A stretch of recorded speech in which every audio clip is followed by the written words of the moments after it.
Shalom Bapak Ibu yang dikasihi Tuhan.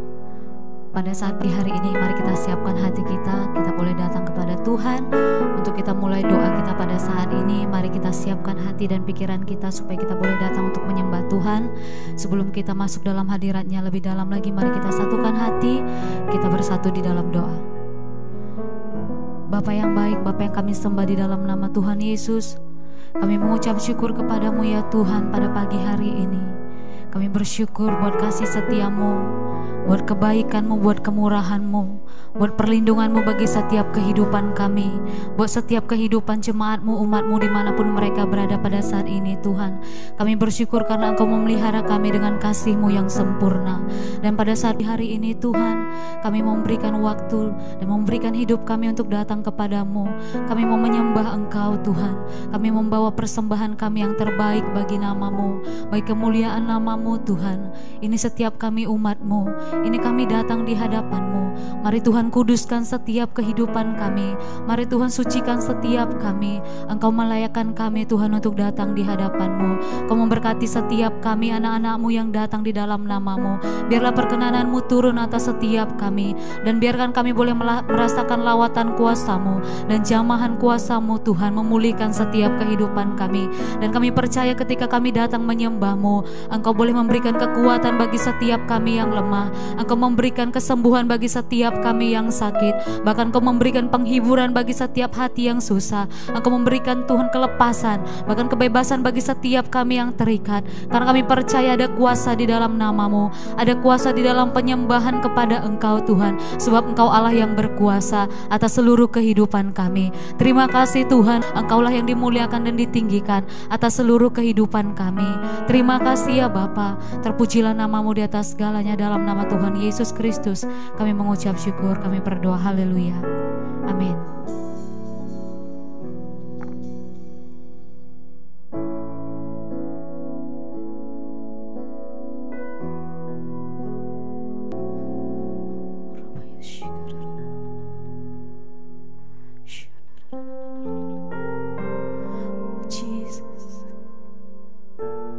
Sebab kasih setia-Mu Tuhan lebih dari hidup.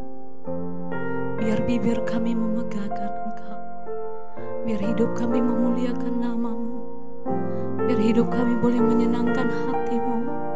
Seumur hidup kami Tuhan, kami mau menyembah-Mu, sebab Engkaulah Tuhan atas hidup kami. Terima kasih Yesus, Kau sungguh baik. Yesus, nama-Mu indah. Yesus, ku cinta Kau selalu. Ku tinggikan, ku agungkan selamanya.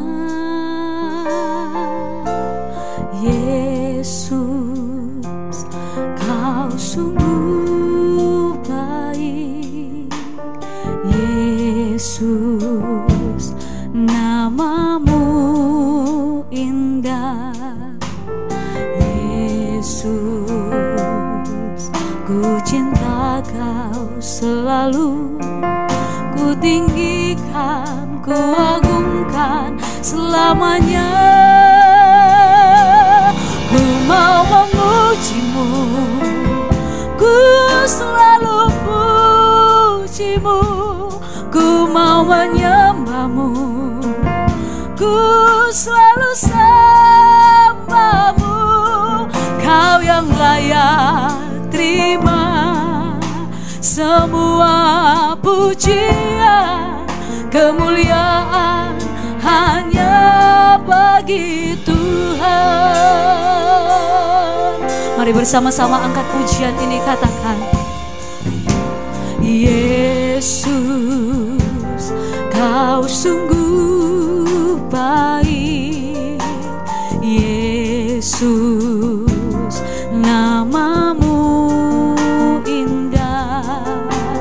Yesus, ku cinta Kau selalu. Ku tinggikan, ku agungkan selamanya. Sekali lagi katakan Yesus, Yesus. Yesus, namamu indah ya Tuhan. Yesus, namamu indah. Yesus, ku cinta kau selalu, ku tinggikan, ku agungkan selamanya. Ku mau memujimu, ku selalu pujimu, ku mau menyembahmu, ku selalu sembahmu. Kau yang layak terima semua pujian, kemuliaan hanya bagi Tuhan. Ku mau memujimu, ku selalu pujimu, ku mau menyembahmu, ku selalu sembahmu. Kau yang layak terima semua pujian, kemuliaan hanya bagi Tuhan.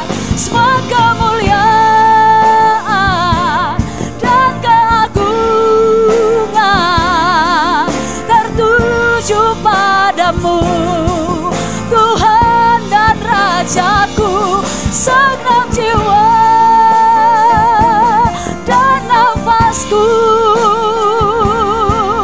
menyembah Yesus yang hidup. Semua kemuliaan, semua kemuliaan dan keagungan tertuju padamu, Tuhan dan Rajaku. Segenap jiwa dan nafasku menyembah Yesus yang hidup.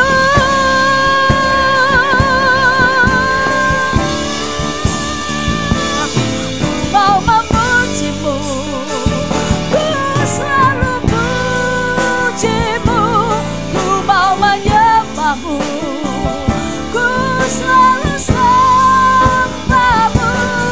Kau yang layak terima semua pujian, kemuliaan hanya bagi Tuhan. Ku mau memujimu, ku selalu pujimu, ku mau menyembahmu, ku selalu sembah. Engkau yang layak Tuhan, Engkau yang layak. Semua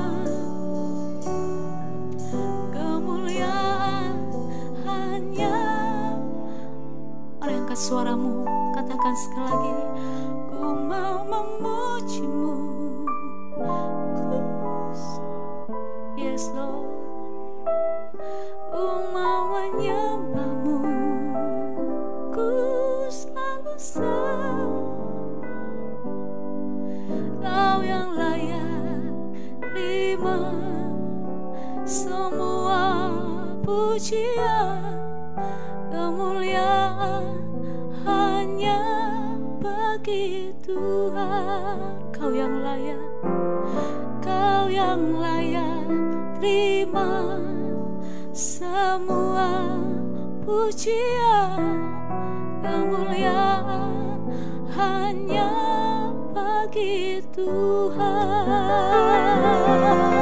Kau yang layak terima semua pujian, kemuliaan hanya bagi Tuhan.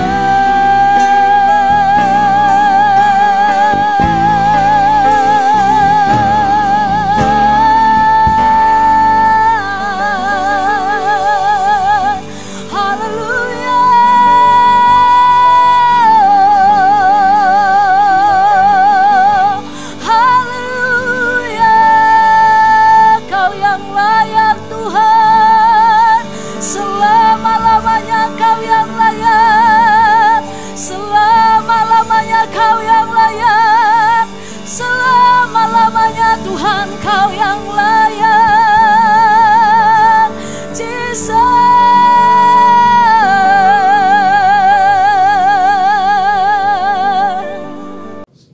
Bapak Ibu, senang sekali bisa berjumpa dengan Bapak Ibu pada kesempatan ini. Tapi sebelum kita merenungkan sebagian firman Tuhan, mari kita merendahkan diri di hadapan Tuhan. Kita terlebih dahulu minta tuntunan Roh Kudus. Mari kita berdoa. Bapa kami yang bertahta dalam surga, kami bersyukur dan berterima kasih oleh karena kesempatan ini Engkau berikan waktu yang indah bagi kami untuk merenungkan sebagian daripada firman-Mu. Bapa, kami butuh firman-Mu, khususnya dalam situasi hari-hari terakhir ini. Kami berdoa, ya Tuhan, berikanlah tuntunan, berikan kekuatan bagi kami, supaya kami juga mendapatkan satu kekuatan rohani dalam menghadapi kejadian-kejadian yang terjadi hari-hari terakhir ini. Roh Kudus tolong kami, supaya saat kami mendengarkan firman-Mu, semua dikuatkan. Berkati juga kami yang menyampaikan isi hati-Mu. Dalam nama Yesus, kami bersyukur dan kami sudah berdoa. Amin. Amin. Senang sekali bisa bertemu kembali Bapak Ibu, walaupun dalam situasi yang berbeda, karena kita masuk benar-benar di dimensi yang baru. Betul-betul dimensi yang baru. Jadi Bapak Gembala kita menuntun kita juga untuk kita masuk dalam dimensi yang baru. Tahun 2020 ini iya, masuk tahun dimensi yang baru. Ternyata kita masuk dalam satu dimensi yang baru, tapi yang luar biasa. Puji Tuhan kita masih bisa beribadah kepada Tuhan. Kita tidak pernah membayangkan bahwa dimensi yang baru ini kejadiannya seperti ini, ya. Tidak ada yang pernah membayangkan bahwa akan terjadi seperti ini. Tetapi Tuhan memberikan tuntunan bagi gembala sidang kita bahwa tahun 2020 masuk tahun dimensi yang baru. Dimensi itu berarti apa? Maksudnya satu ukuran yang baru, takaran yang baru. Tetapi justru bukan hanya ukuran, bukan hanya takaran, tetapi justru suasana situasi yang baru. Suasana yang belum pernah kita bayangkan, belum pernah kita lihat. Itu yang Tuhan izinkan kita hadapi dan kita masuki. Ya mau tidak mau dalam keadaan yang tidak menyenangkan ini kita harus tetap berjalan. Karena itu kita butuh kekuatan daripada Tuhan. Nah karena itu kami rindu sharing tentang bagaimana supaya dalam menghadapi apapun yang terjadi, kita memiliki respon yang benar di hadapan Tuhan. Sehingga ketika kita memiliki respon yang benar di hadapan Tuhan, maka kita akan melihat kemenangan itu akan menjadi bagian dalam kehidupan kita. Karena itu hari ini kita akan belajar dari seorang tokoh Alkitab yang sangat dipakai Tuhan. Itulah Daud. Ya. Kita membuka Alkitab kita dari 1 Samuel pasal yang ke-30. Ya. 1 Samuel pasal yang ke-30 saya akan bacakan beberapa ayat saja. Ziklag terbakar, pembalasan Daud kepada orang Amalek. Ketika Daud serta orang-orangnya sampai ke Ziklag pada hari yang ketiga, orang Amalek telah menyerbu tanah Negeb dan Ziklag. Ziklag telah dikalahkan oleh mereka dan dibakar habis. Perempuan-perempuan dan semua orang yang ada di sana, tua dan muda, telah ditawan mereka dengan tidak membunuh seorang pun. Mereka menggiring sekaliannya, kemudian meneruskan perjalanannya. Ketika Daud dan orang-orangnya sampai ke kota itu, tampaklah kota itu terbakar habis, dan istri mereka serta anak mereka yang laki-laki dan perempuan telah ditawan. Ayat 4. Lalu menangislah Daud dan rakyat yang bersama-sama dengan dia itu dengan nyaring, sampai mereka tidak kuat lagi menangis. Nah, Bapak Ibu, dalam konteks ini, dalam pembacaan firman Tuhan yang baru saja kita baca dari 1 Samuel pasal 30 tadi, kita melihat bagaimana pergumulan kenyataan realita yang dihadapi oleh Daud. Daud saat itu sedang dikejar-kejar oleh Saul. Betul. Ya, tetapi dia melarikan diri. Iya. Dan ketika dia melarikan diri, dia bersama-sama diberikan satu oleh orang Amalek, ya, namanya di satu kota namanya Ziklag. Iya. Dan ketika dia tempat itu, dia ternyata dia membantu, justru jadi panglima perang, jadi membantu orang-orang Amalek ikut berperang.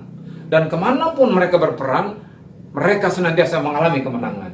Tetapi apa yang terjadi? Kadang-kadang kita melakukan suatu kebaikan, tetapi justru kebaikan itu dilihat sebagai sesuatu yang tidak baik bagi orang itu. Orang Amalek melakukan sesuatu yang dalam arti kata mulai nggak percaya lagi sama Daud. Iya, ada yang iri. Nanti suatu waktu bagaimanapun, ini orang ini tidak bisa bersama-sama dengan kita. Bagaimanapun pasti dia akan menyukakan tuannya Saul. Karena itu orang ini harus kita singkirkan.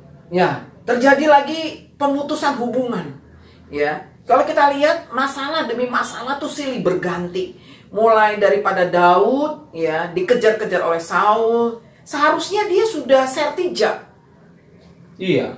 Harusnya terima jabatan ya, sudah duduk di kursi kerajaan. Tetapi waktu itu Daud mengalami sesuatu yang harus mengalami satu situasi di mana dia sudah sertijab tapi nggak duduk di kursi kerajaan. Dia harus melarikan diri daripada Saul.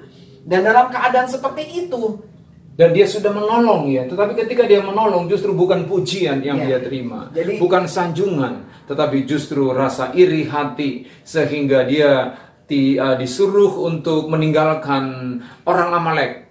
Sementara dia akhirnya dia meninggalkan orang Amalek, dia kembali ke Siklag. Apa yang terjadi? Masalah datang lagi. Masalah terdahulu belum selesai, timbul masalah baru. Artinya bertubi-tubi masalah yang dihadapi. Iya. Ya? Ini gambaran bahwa ya masalah itu bukan akhir dari kehidupan kita, Bapak Ibu. Banyak orang berpikir ketika kita diperhadapkan kepada satu masalah bahwa inilah akhir daripada kehidupan kita. Mungkin di tengah-tengah keluarga kita mengalami satu pergumulan, kita kaget melihat bahwa ternyata pasangan saya udah mulai nggak setia, ya, atau ternyata suami saya di PHK. Aduh, usaha kami mungkin mengalami sesuatu penurunan dalam masa-masa seperti ini. Ada mengalami masalah.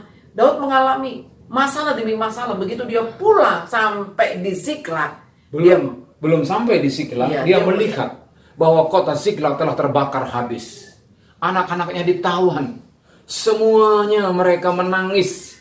Bahkan dikatakan dalam Alkitab, kalau kita membaca di dalam ayat yang ke-8, ayat yang ke-6, dan Daud sangat terjepit karena rakyat mengatakan hendak melempari dia dengan batu. Seluruh rakyat itu telah pedih hati masing-masing karena anaknya laki-laki dan perempuan. Nah, Bapak Ibu, jadi sangat kejepit. Mereka mau pulang ke rumah, tetapi kotanya, rumah mereka terbakar habis. Bahkan istri dan anak-anak mereka sudah nggak ada di situ. Jadi ini suatu pergumulan yang paling berat, dan Daud dan orang-orang itu semua punya respon terhadap setiap masalah. Dan yang terakhir lagi, ketika yang setia selama ini mengikut kepada Daud berkata, wah, gimana ini Daud, kami sudah nggak bisa lagi menghadapi masalah yang seperti ini. Karena itu poin yang pertama, itulah kita belajar dari Daud, itulah Daud memiliki respon yang benar.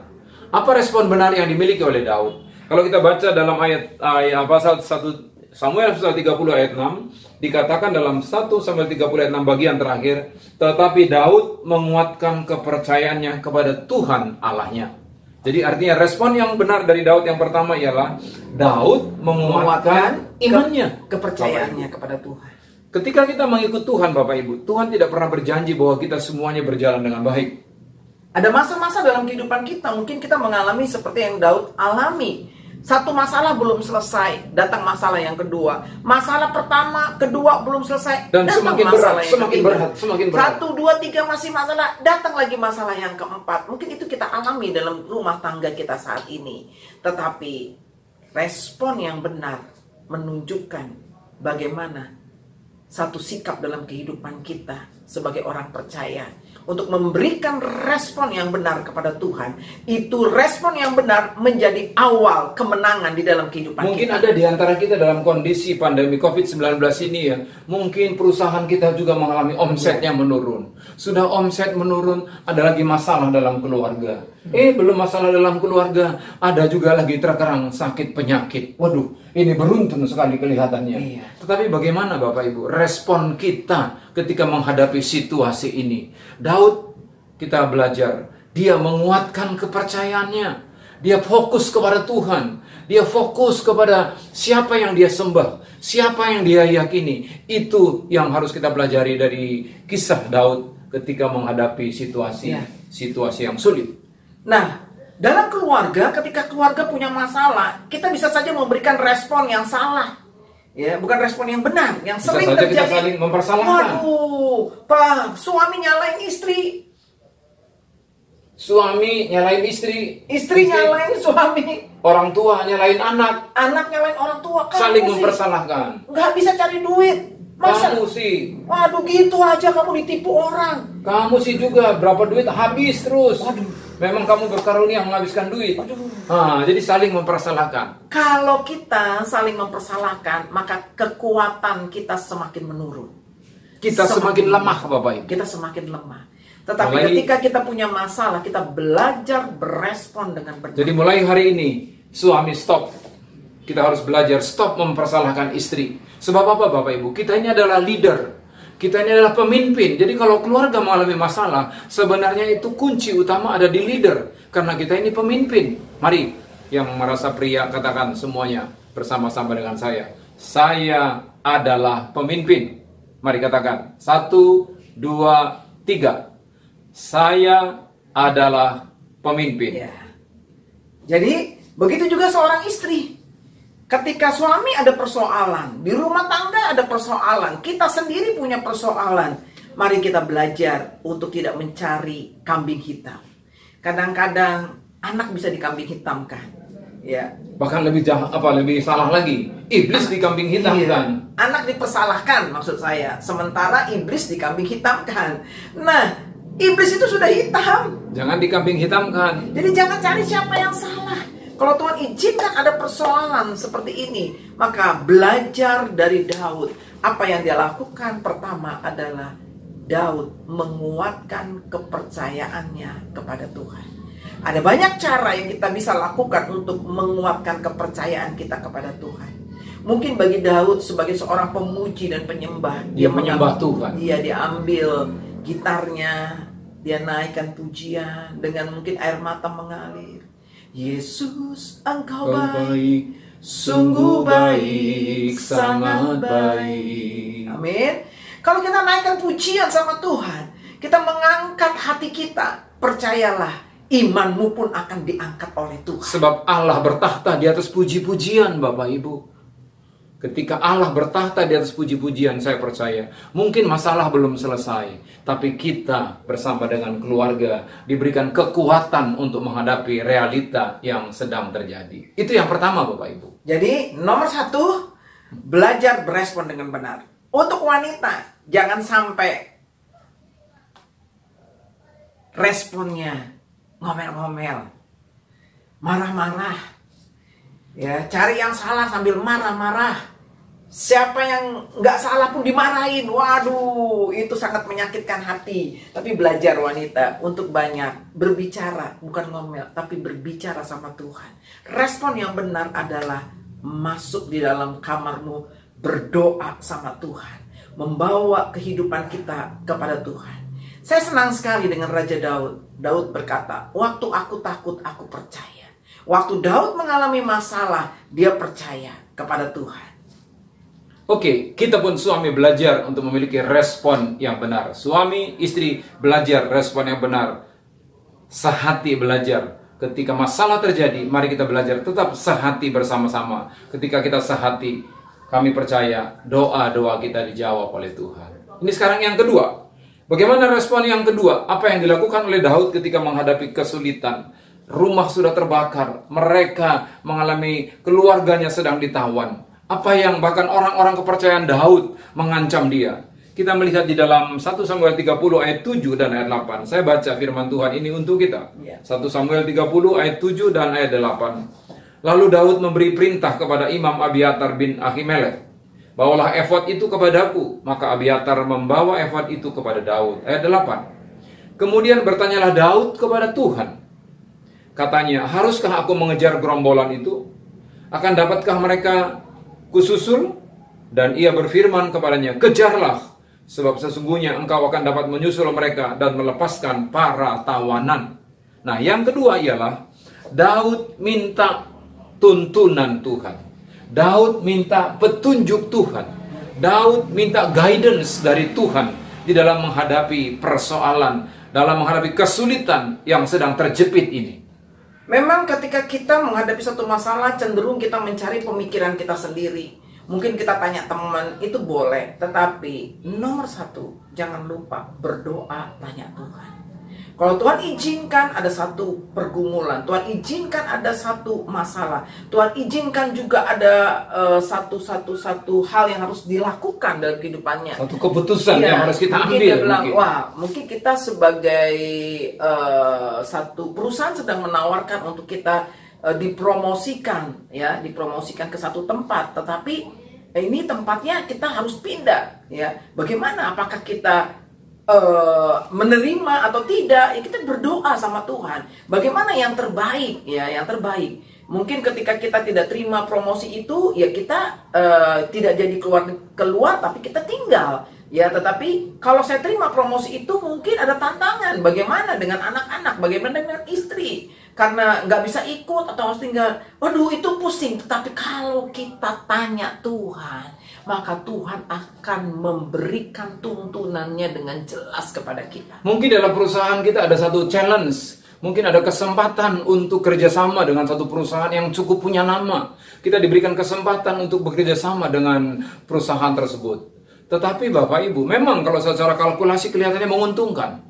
Pasti kelihatannya di atas kertas. Tetapi Bapak Ibu, bukan hanya dalam kesulitan yang keadaan kita terjepit, kita bisa bertanya sama Tuhan. Tapi justru dalam keadaan seperti ini pun, kita harus terlebih dahulu bertanya kepada Tuhan. Sebab apa? Yang baik itu belum tentu sesuai dengan kehendak Tuhan. Good ID belum tentu God's ID.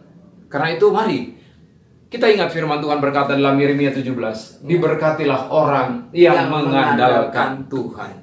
Artinya mengandalkan Tuhan apa? Selalu banyak bertanya sama Tuhan. Saya percaya kalau kita punya anak, Bapak Ibu, kalau anak kita walaupun sudah menikah, mereka suka bertanya kepada kita. Sebab orang tua itu kan sudah lebih banyak pengalaman, ya. Walaupun keputusan tetap di tangan anak-anak kita, tapi kita senang kalau anak bertanya. Sama halnya kalau kita sebagai anak-anak Allah, kita apapun yang kita lakukan, mari kita selalu bertanya, minta tuntunan Tuhan. Sebab orang sukses di hadapan Tuhan ialah orang mengerti jalan-jalan Tuhan dan mengerti kehendak Allah, Bapak Ibu, dan dia melakukan kehendak Allah itu. Itulah orang yang sukses, berhasil di hadapan Tuhan. Ya. Nah, karena itu apapun yang terjadi dalam kehidupan kita, jangan lupa bawa dalam doa sama Tuhan, bertanya sama Tuhan. Mungkin anak-anak kita mau masuk kuliah di mana, terus tanya sama Tuhan, supaya Tuhan berikan yang terbaik, yang tepat. Ketika dia kuliah di sana, imannya juga semakin bertumbuh. Jangan kita kuliah di satu tempat, tapi akhirnya dia semakin jauh dari Tuhan. Apalagi, mungkin anak-anak kita sudah semakin besar, dan akhirnya mulai untuk mencari teman hidup. Ketika ada yang mulai naksir anak kita, apakah kita hanya melihat, bagaimana kehidupannya dia? Kehidupan perlu diperhatikan. Pohon keluarga perlu diperhatikan. Tetapi nomor satu, jangan lupa tanya Tuhan. Apakah ini benar-benar yang Tuhan mau berikan buat calon menantu saya? Nah, jadi segala sesuatu itu tanya sama Tuhan.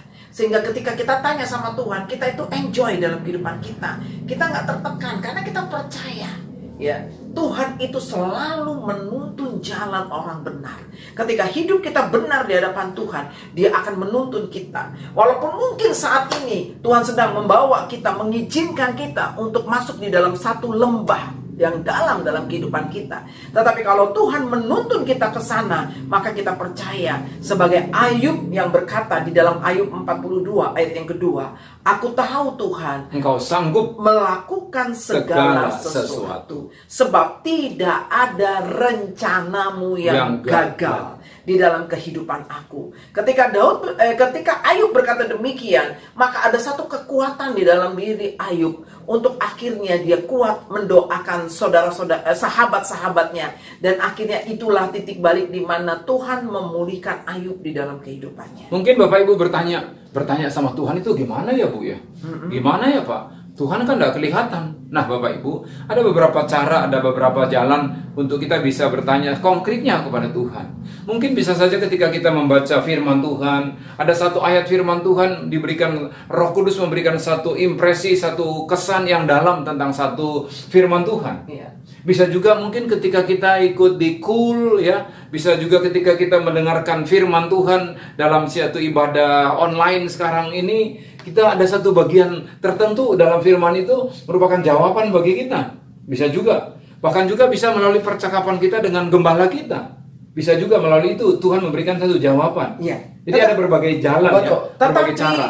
ketika kita masih mengalami masa-masa pandemik seperti ini, paling baik supaya kita menantikan tuntunan Tuhan adalah tiap-tiap rumah tangga harus membangun yang namanya mesbah keluarga. Artinya suami istri bersama dengan anak-anak setiap hari kita bikin satu mesbah, di mana artinya kita memuji Tuhan bersama-sama, berdoa bersama-sama, bahkan membaca, merenungkan bagian-bagian firman Tuhan secara bersama. Dan ketika kita melakukan itu, saya percaya kita sedang membangun mesbah di hadapan Tuhan. Nah, tidak kebetulan bulan Juni ini adalah bulan keluarga untuk GBI ya. Jadi ini satu kembali diingatkan untuk tema keluarga. Bagaimana mesbah yang mungkin sudah tidak ada dalam tiap rumah tangga, atau dulu pernah melakukan mesbah tapi sekarang sudah tidak. Itu namanya mesbahnya sudah runtuh ya. Ya, sekali-sekali Bu kami berdoa, tapi lebih banyaknya tidaknya begitu ya. Kembali Tuhan ingatkan, salah satu yang Tuhan berikan kepada kami ketika kita diizinkan Tuhan masuk di dalam masa-masa pandemi COVID-19 ini, Tuhan mau membangun kembali mesbah keluarga. Yang sudah melakukannya, lanjutkan Bapak Ibu. Yang belum, mari kita komitmen hari-hari seperti sekarang ini, kita harus bersama-sama dengan keluarga membangun mesbah. Kami percaya ketika kita rukun bersama-sama, suami istri dan anak-anak rukun bersama, menyanyi, memuji, menyembah Tuhan, rukun bersama, maka Mazmur 133 akan digenapi dalam keluarga kita. Sungguh alangkah baiknya dan alangkah indahnya jika saudara rukun bersama-sama. Kita boleh ganti, sungguh alangkah baiknya dan indahnya jika suami, istri dan anak-anak rukun bersama-sama. Wow. Mazmur 133 ditutup dengan kalimat, maka kesanalah aku akan memerintahkan berkat kehidupan untuk selama-lamanya. Mari istri bisa berinisiatif untuk mengingatkan suami untuk memulai kembali membangun mesbah keluarga. Jadi bicara dengan anak-anak, ini waktu yang cukup banyak kita bicara dengan anak-anak, bicara dari hati ke hati. Kalau mungkin ada anak-anak yang sudah sempat terluka, mari ini waktunya untuk masa pemulihan, untuk kembali membangun mesbah keluarga yang sudah runtuh itu. Mari kita bangun kembali. Saya percaya apapun sebesar waktu, mungkin kami baru bisa 15 menit Bu, kami baru bisa 10 menit Bu. Oke, nggak apa-apa. Yang penting ada waktu di mana suami, istri dan anak-anak bergandeng tangan, memuji Tuhan, berdoa, membaca Alkitab, kemudian menutup doa. Karena apa? Ketika kita membangun mesbah keluarga, sebenarnya kita sedang menegakkan fungsi suami sebagai imam. Iya, sebagai imam. Karena yang memimpin mesbah itu haruslah imam. Ya, jadi suami, tapi dia dibantu oleh istri, ya, dibantu oleh anak-anak. Mari, ini poin penting pada malam hari ini. Bapak Ibu, di dalam tema bulan Juni ini di GBI, bulan keluarga, kami kembali mengingatkan bahwa rumah itu harus menjadi tempat yang nyaman dan aman. Di mana di dalam rumah ketika mesbah dibangun, maka anak-anak merasakan hadirat Tuhan. Mereka senang, mereka feel at home. Walaupun ada tantangan, ada persoalan, tetapi karena Kristus hadir, diundang untuk hadir terus dalam rumah tangga mereka, mereka bisa mengalami kekuatan. Ini poin yang kedua ya, berarti bertanya sama Tuhan, minta tuntunan Tuhan. Salah satunya di dalam keluarga adalah membangun kembali mesbah keluarga. Nah, poin yang ketiga Bapak Ibu, tadi poin yang pertama apa tadi?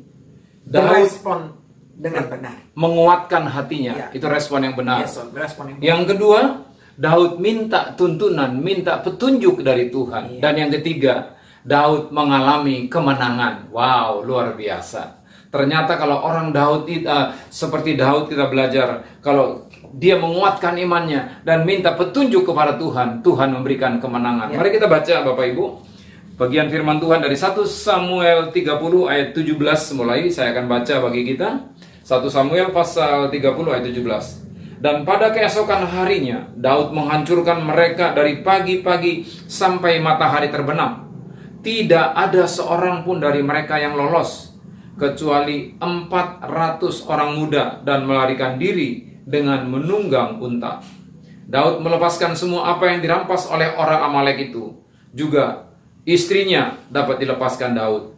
Tidak ada yang hilang pada mereka, dari hal yang kecil sampai hal yang besar, sampai anak laki-laki dan anak perempuan. Dari jarahan sampai segala sesuatu yang telah dirampas mereka, semuanya itu dibawa Daud kembali. Jadi yang ketiga, Daud mengalami kemenangan. Dan dalam hal ini, apa yang hilang, Tuhan sanggup kembalikan. Sekali lagi, apa yang hilang, Tuhan sanggup kembalikan. Mari, ketika kita belajar berespon dengan benar, kita bertanya sama Tuhan, maka kemenangan akan menjadi bagian kita. Apa yang hilang Tuhan sanggup kembalikan. Daud mengalami kemenangan yang berasal daripada Tuhan. Mungkin Bapak Ibu, kami tidak tahu persoalan yang persis yang Bapak Ibu alami. Tetapi yang jelas saat hari-hari terakhir ini ada banyak. Bukan hanya di kota Medan, bukan hanya di Jakarta, bukan hanya di Indonesia, tapi seluruh dunia mengalami kesulitan hari-hari terakhir ini. Tetapi yang terpenting, memang banyak orang responnya berbeda-beda, ya. Tetapi respon yang benar, malam hari ini kita belajar dari seorang tokoh Daud tadi, ya. Dia menguatkan kepercayaannya, minta tuntunan Tuhan, maka dia mengalami kemenangan. Bapak Ibu, kami percaya ketika kita menguatkan hati kita dan kita minta tuntunan Tuhan sehati, sepakat, maka Tuhan memberikan kemenangan. Mungkin belum kita mengalami melihat solusi yang Tuhan beri, tetapi kemenangan di dalam roh kita, kemenangan secara spirit, di alam roh kita sudah meraih kemenangan itu. Sudah kita terima kemenangan. Maka kita percaya di alam nyata akan menjadi satu kenyataan dalam hidup. Sebab segala sesuatu yang kelihatan itu dimulai dari dalam hati dulu. Maka kita percaya Bapak Ibu, kami beriman, kami berdoa, berharap, mendukung Bapak Ibu juga semua. Mari, persoalan apapun yang Bapak Ibu hari-hari terakhir ini, sesulit apapun, apakah masalah keluarga, apakah masalah kesehatan. Hari-hari ini ada banyak teman-teman kita, keluarga kita, teman dekat kita yang mengalami sakit, bahkan ada yang dipanggil Tuhan. Mereka kehilangan keluarga yang sangat mereka kasihi. Tetapi mari Bapak Ibu, kami percaya bahwa kalau memang itu Tuhan izinkan, tidak ada sesuatu yang terjadi di luar seizin Tuhan. Tapi sekarang bagi kita, mari kita ambil satu komitmen. Kita memberikan respon yang benar, menguatkan hati kita. Kita membangun mesbah Tuhan, bertanya kepada Tuhan, maka kita akan mengalami kemenangan. Dan ketika kita mengalami kemenangan, maka Kristus Yesus yang ditinggikan, Dia yang dimuliakan, dan akhirnya kita pun bisa menjadi saksi, menjadi berkat bagi banyak orang. Nah, karena itu kita harus belajar fokus. Jangan salah fokus. Jangan banyak fokus kepada persoalan kita. Jangan banyak fokus kepada masalah. Saya di awal juga ketika kita mengalami masa pandemi ini, rasanya tuh dengar berita sekian meninggal, waduh, rasanya kok semakin stres hidup kita. Tetapi kita belajar untuk belajar lebih fokus melihat Tuhan. Ketika kita mengerti bahwa Tuhan kita lebih besar dari persoalan hidup kita, Tuhan izinkan semua ini terjadi untuk mendatangkan satu rencana Allah yang besar. Maka kita fokus kepada Tuhan. Itu salah satu respon yang benar. Untuk kita tidak fokus kepada masalah, tetapi fokus kepada Tuhan. Saya percaya apapun persoalan kita di tengah-tengah pandemi COVID-19 ini, masalah bisa silih berganti datang ke dalam kehidupan kita. Tetapi ketika kita fokus sama Tuhan, bukan fokus kepada masalah, kita membawa masalah kita kepada Tuhan, fokus kepada Tuhan, maka kita akan mengalami kemenangan demi kemenangan. Amin. Mari kita tunduk kepala. Kita minta tuntunan Roh Kudus satu lagi menolong dan memberkati kita. Bapa, terima kasih Tuhan, malam hari ini Engkau berikan kesempatan bagi kami untuk mendengarkan firman-Mu. Saat ini kami berdoa bagi hamba-hamba-Mu, anak-anak-Mu Tuhan Yesus yang sedang mendengarkan firman Tuhan ini malam hari ini. Keluarga demi keluarga, suami, istri, anak-anak, mari Tuhan lawat Tuhan Yesus. Lihat tiap keluarga. Apapun masalah yang mereka hadapi, apapun pergumulan, kesulitan, realita yang mereka alami. Mungkin ada masalah yang begitu berat. Mari Bapak Ibu datang kepada Tuhan. Buka hatimu di hadapan Tuhan. Mungkin engkau berkata, aku sudah tidak kuat. Aku sudah tidak mampu. Kami tidak bisa. Kami tidak bisa lagi berbuat apa. Kami tidak tahu apa yang harus kami perbuat. Tapi mari Bapak Ibu, buka hatimu di hadapan Tuhan. Katakan kepada Tuhan, aku tidak mau putus asa. Sebab aku percaya di dalam Tuhan aku mengalami kekuatan. Amin. Mari Bapak Ibu, kuatkan hatimu seperti Daud menguatkan hatinya. Dan yang kedua, minta tuntunan Tuhan. Minta petunjuk Tuhan. Masuk dalam hadirat Tuhan. Membangun mesbah keluarga bersama-sama dengan suami dan istri. Maukah Bapak Ibu berkata?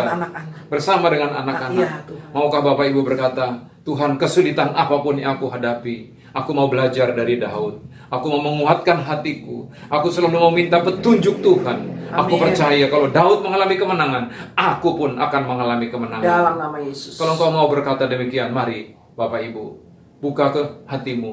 Buka hatimu. Dan mari kita berdoa bersama-sama. Angkat tanganmu.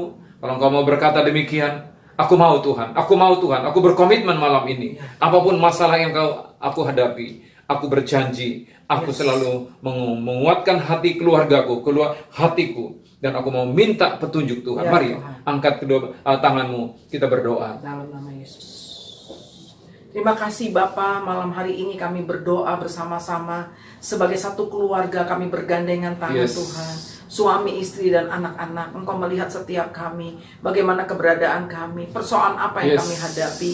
Tapi malam hari ini Tuhan mengajar kepada kami, supaya kami kembali membangun mesbah keluarga, supaya kami menaikkan doa-doa di tiap-tiap rumah tangga, sehingga persoalan apapun yang terjadi, sebagaimana Tuhan izinkan masalah yang terjadi bagi Daud, ketika dia menguatkan kepercayaannya, dia minta petunjuk Tuhan. Aku percaya sebagaimana kami bisa lakukan di dalam mesbah keluarga kami, Tuhan. Biarlah kami boleh saling menguatkan dalam mesbah ini. Kami boleh berdoa minta petunjuk Tuhan. Maka kami dengan iman berkata, kami akan keluar sebagai pemenang. Bahkan kami percaya apa yang hilang dalam kehidupan keluarga kami, Tuhan sanggup kembalikan. Tuhan sanggup kembalikan. Mari terima dengan iman. Terima dengan iman. Apa yang hilang, Tuhan kembalikan. Kembalikan. Bagimu tidak ada yang mustahil. Di dalam nama Yesus kami terima kembali Tuhan, supaya pemulihan itu terjadi di dalam keluarga-keluarga kami. Pemulihan itu terjadi dalam ekonomi kami. Pemulihan itu terjadi di dalam usaha kami. Dalam kesehatan kami. Dalam kesehatan kami. Kami percaya bagimu tidak ada yang mustahil. Terima kasih Bapa, terima kasih Tuhan. Terima kasih Roh Kudus, mari meteraikan kebenaran firman ini dalam hati kami masing-masing. Sehingga firman ini sungguh menguatkan kami. Dan kami mengalami kemenangan seperti Daud mengalami kemenangan. Terima kasih Tuhan. Dalam nama Yesus kami mengucap syukur dan kami berdoa. Mari sama-sama yang diberkati Tuhan kita katakan. Amin. God bless you. God bless you.